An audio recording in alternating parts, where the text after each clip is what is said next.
இப்போது புதிய அறிமுகம் ஆச்சி ஹோட்டல் சாம்பார் 50 கிராம் ரூபாய் 20 மட்டுமே. நாம் தமிழர் கட்சியிலிருந்து திரு இடும்பாவனம் கார்த்திக் இணைகிறார். வணக்கம் திரு இடும்பாவனம் கார்த்திக், இணைப்பில் இருந்தமைக்கு நன்றி. இப்ப பனையூர் அலுவலகத்திற்கு பாதிக்கப்பட்ட மக்களை அழைத்து வந்து நிவாரணப் பொருட்களை வழங்கி இருக்கிறார் தாவேக தலைவர் விஜய். ஒரு பக்கம் இதற்கு விமர்சனங்கள்லாம் முன்வைக்கப்பட்டாலும் தாவேக தரப்புல இருந்து என்ன சொல்றாங்கன்னா, மக்களை நேர்ல போய் சந்திச்சு நிவாரணம் கொடுத்தா என்ன, இல்ல அவங்கள வரவழைச்சு நிவாரணம் கொடுத்தா என்ன, நிவாரணம் போய் செய்யறது அதுதானே முக்கியம்னு சொல்றாங்க. இதை எப்படி பார்க்கறீங்க? பேரறிஞர் அண்ணா அவர்கள் மக்களிடம் செல், மக்களுடன் வாழ், மக்களிடம் கற்றுக்கொள், மக்களுக்கு சேவையாற்று அப்படின்னு போதிக்கிறாங்க. அமெரிக்காவோட முன்னாள் ஜனாதிபதி ஆபிரகாம் லிங்கன் மக்களுக்காக மக்களை உருவாக்குற ஆட்சி தான் மக்களாட்சி அப்படிங்கிறாங்க. ஜனநாயகம்ங்கிறதே மக்களிடம் தான் பிறக்குது. இப்ப விஜய் அவர்கள் போய் அந்த நலத்திட்ட பணிகள் செய்யறதையோ இல்ல நிவாரண உதவிகள் செய்யறதையோ நமக்கு மாற்று கருத்துல விமர்சனம் இல்லை. ஆனா பாதிக்கப்பட்டிருக்கிற அந்த மக்கள் தான் போய் அவங்க பண்ணணும். ஐயா பிரியன் பேசுறது போல அங்க அழைச்சிட்டு வர்றாங்க அப்படின்னா அவங்களுக்கு வேண்டியவங்களை கூட அழைச்சிட்டு வரலாம். அதுல பாரபட்சமான போக்கு கூட நிலவலாம். இதில் நிவாரணம் கொடுக்கறதுல நமக்கு வரவேற்கிறோம், வாழ்த்துறோம், அதுல நமக்கு ஒண்ணும் இல்லை. ஆனா பாதிக்கப்பட்ட மக்களை போய் களத்துல போய் பார்க்க மாட்டேன்னா அது எப்படி செய்ய இருக்கும்? என் நெஞ்சில் குடியிருக்கும் அப்படின்னு பேசிட்டு அவங்க குடியிருக்கக்கூடிய இடத்துக்கு நான் போக மாட்டேன், போனா நெரிசல் வந்துடும், இல்ல கூட்டம் வந்துடும் அப்படின்னா இது நாளைக்கு பரப்புரைக்கு போறப்ப பொருந்துமே. அப்ப விஜய் பரப்புரைக்கு போகாம பனையூர்லயே இருந்துகிட்டு தமிழ்நாட்டு மக்களை பூரா கூப்பிட்டு பரப்புரை செய்ய முடியுமான்னு? அப்ப இது சரியான அணுகுமுறை இல்லை. மேட்டுக்குடி அரசியல் போல தோணுது. ஏன்னா அவர் கட்சி தொடங்கி 8 மாதத்தை கடந்துருச்சு. இன்னைக்கு வரைக்கும் மக்களோட கலக்க மாட்டேங்கிறாரு.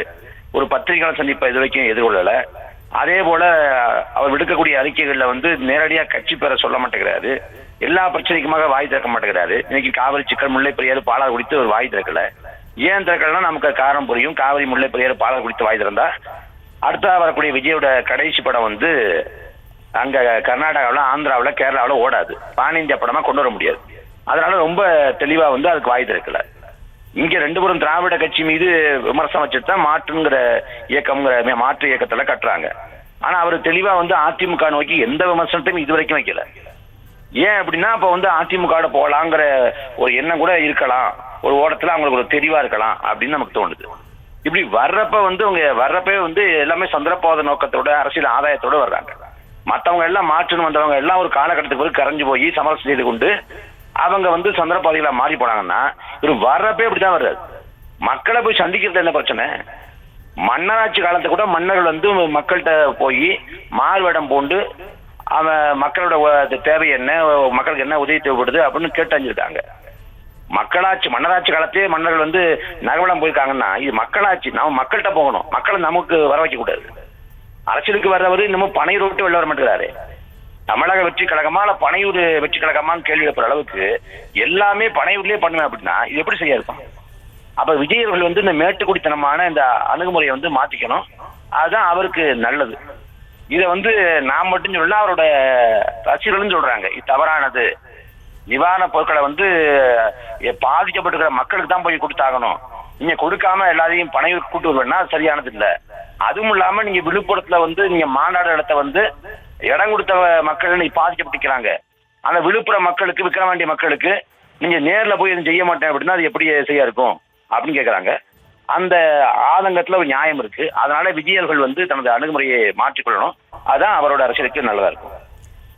இப்ப கட்சியோடைய கட்டமைப்பு மாநிலத்தின் பல்வேறு பகுதிகளிலும் நடந்துட்டு தான் இருக்கு. தொண்டர்கள் மற்ற இடங்கள்ல எல்லாம் போயிட்டு இந்த நிவாரண உதவிகள் வழங்குறதெல்லாம் பண்ணிட்டு தான் இருக்காங்க. ஆனா நீங்க பனையூர் வெற்றி கழகம்னு இதை சொல்றது எப்படி சரியா இருக்கும்?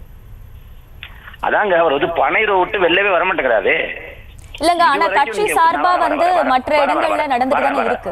நீங்க ஊடகங்கள் நியூஸ் தமிழா இருக்கட்டும், மற்ற ஊடகங்களா இருக்கட்டும், விஜயை பத்தி அதிகப்படியா செய்திகளை போடுறீங்க, எப்போது விஜயை பத்தி பேசுறீங்க. இதுவரைக்கும் பத்திரிகையாளர்களோட கேள்விகளுக்கு முகம் கொடுத்து ஏதாவது பதில் சொல்லிருக்காரா? கட்சி தொடங்கி 8 மாசம் ஆச்சு. 8 மாசத்துல ஒரு முறை கூட பத்திரிகையாளர்கள் சந்திக்க மாட்டேங்கிறாரு. அவர் கேரமல்ல இருந்தாரு, கேரமல்ல இருந்து மேடை ஏறினாரு, மேடை ஏறிட்டு இப்ப பனையூர்ல உட்கார்ந்துட்டாரு. மக்களே சந்திக்க மாட்டேன், பத்திரிகையை சந்திக்க மாட்டேன் அப்படின்னா என்ன மாதிரி அணுகுமுறை? இது எப்படி மக்களாட்சி தத்துவத்தை ஏற்றுக்கொண்ட ஒரு தலைவருக்கான ஆளா இருக்க முடியும்? நீங்க காமராஜர் சொல்றீங்க, பெரியார் சொல்றீங்க, அம்பேத்கர் சொல்றீங்க. காமராஜர் எப்படியா இருந்தாரு? காமராஜர் மக்களோட மக்களா போய் நின்னாரு, களத்துல நின்னாரு. வெள்ளமோ பாதிப்போ மக்களோட தான் போய் நின்னாரு காமராஜர். அந்த காமராசர் கொள்கையை வழிகாட்டி ஏத்துக்கிட்டு நான் மக்களை பார்க்க மாட்டேன், மக்கள் என் வீட்டுக்கு வரணும் அப்படின்னா இது சரியா இருக்குமா? அப்ப இந்த அணுகுமுறைங்கிறது ஒரு முற்றிலும் பொருந்தாத ஒண்ணு. இது எந்த கட்சி எடுத்தாலுமே விமர்சனத்துக்குள்ளாகும். அவங்க தவிர்க்க முடியாம சில இடங்கள்ல இப்ப பனையூர், அந்த பனையூர்னா அந்த பனையூரை சார்ந்து இருக்கக்கூடிய மக்களுக்கு அந்த அலுவலகத்தை நிவாரணம் கொடுத்தா ஒரு பிரச்சனையும் இல்லை. ஆனா இங்கே இருக்கக்கூடிய மக்களை வாகனம் வச்சு அழைச்சு கொண்டாந்து வச்சு எல்லாம் வச்சு கொண்டாந்து வச்சு கொடுக்கறது தேவையில்லாதானே. இதுக்கு பேசாம அவங்களோட கூகுள் பே என்ன வாங்கி ஒவ்வொருத்தரும் பணத்தை காசை போட்டு விட்டு இன்னும் வேலை மிச்சமா இருக்குமே. இங்க வர வேண்டிய இல்ல, போக வேண்டிய இல்ல, வர வேண்டிய இல்ல, எந்த நெருக்கடியும் இல்ல, எந்த அலட்சணம் இல்ல, எளிமையா முடிஞ்சிருக்குமே. அப்ப ஏன் மக்களை சந்திக்கிறதுல நீங்க தயங்குறீங்க? அந்த களத்துக்கு போறது ஏன் தயங்குறீங்க? இல்ல எனக்கு கூட்டம் ஆகாது அப்படின்னா அப்ப அரசியல் பண்ண முடியாது. மக்கள் வேர்வையோடு இருப்பான், கரை படிஞ்ச சட்டையோடு இருப்பான், அழுக்கு கையோடு இருப்பான். அவனை கட்டி தழுவணும், ஆற தழுவணும், அவட போய் நிக்கணும். அதான் மக்களுக்கு அரசியல். மக்களை களத்திலே பார்க்க மாட்டேன், மக்களை முகம் கொடுத்து நான் எதிர்கொள்ள மாட்டேன், என் இடத்தான் எல்லாம் வரணும்னா இது ரொம்ப தவறான போக்கு. அவர் நோக்கம் நலத்திட்டம் செய்யணும், நிவாரண பணியில் கொடுக்கணுங்கிற நோக்கமா இருந்தாலும் இந்த அணுகுமுறை மிக தவறானது. அதை மாற்றிக்கொண்டே ஆகணும். இணைப்பில் இணைந்து உங்களுடைய கருத்துக்களை பகிர்ந்து கொண்டமைக்கு நன்றி திரு இடும்பாவனம் கார்த்தி. இப்போது புதிய அறிமுகம் ஆச்சி ஹோட்டல் சாம்பார் 50 கிராம் ரூபாய் 20 மட்டுமே.